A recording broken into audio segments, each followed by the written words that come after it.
شاہ عبد العزیز محدث دہلوی رحمہ اللہ ماں باپ کی اطاعت کے بارے میں ایک ضابطہ بیان فرماتے ہیں۔ وہ فرماتے ہیں کہ ماں باپ اگر کسی ایسے حکم کے بارے میں آپ کو کہیں کہ یہ کام آپ کرو اور شریعت کی نظر کے اندر وہ کام کرنا فرض ہو، واجب ہو، تو پھر ماں باپ کی اطاعت نہیں کرنی۔ ماں باپ آپ کو کہیں نماز مت پڑھو تو اس بارے میں ماں باپ کی بات نہیں ماننی۔ ماں باپ آپ کو کہیں روزہ مت رکھو، فرضی روزہ، تو اس بارے میں آپ نے ماں باپ کی بات نہیں ماننی۔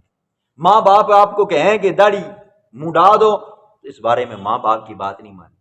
بیٹی ہے، اولاد ہے جی، بیٹی ہے، ماں باپ بیٹی کو کہیں پردہ نہیں کرنا تو شریعت کہتی ہے کہ بھئی آپ نے ماں باپ کی بات نہیں ماننی، ٹھیک ہے۔ ہر وہ حکم جو فرض یا واجب ہے جی، ٹھیک ہے، اس کے اندر ماں باپ کی اطاعت ہر حال میں لازمی ہے، ٹھیک ہے۔ باقی مستحبات آگے، مباحات آگے، ان کاموں کے اندر آپ نے کیا کرنا ہے جی، ان کاموں کو آپ نے چھوڑ دینا ہے، ماں باپ کی خدمت آپ نے کرنی ہے جی، ٹھیک ہے۔ والدین کا مقام ہے اور شان ہے جی، ٹھیک ہے۔ اور چونکہ یہ مسئلہ توحید اتنا اہم مسئلہ ہے، اتنا اہم مسئلہ ہے، اگر ماں باپ بچے کو یہ حکم کرے نا بیٹا کہ اللہ کے ساتھ فلانے کو شریک ٹھہرا، تو فرمایا میرے بندے تو نے میرے ساتھ شریک نہیں ٹھہرانا۔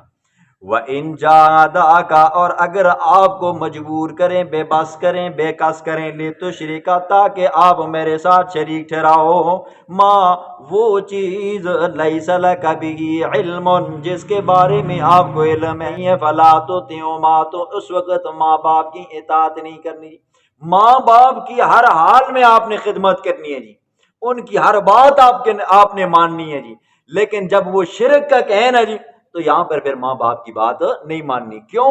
اللہ کے پیغمبر نے فرمایا لا طاعۃ لمخلوق فی معصیۃ الخالق، اللہ کی نافرمانی میں اللہ کے غیر کی کیا کرنی ہے جی، اطاعت نہیں کرنی۔ ماں باپ ناراض ہوتے ہیں تو ہونے دو جی، رب ناراض نہ ہو جی، پیغمبر علیہ الصلوۃ والسلام ناراض نہ ہو جی، ٹھیک ہے۔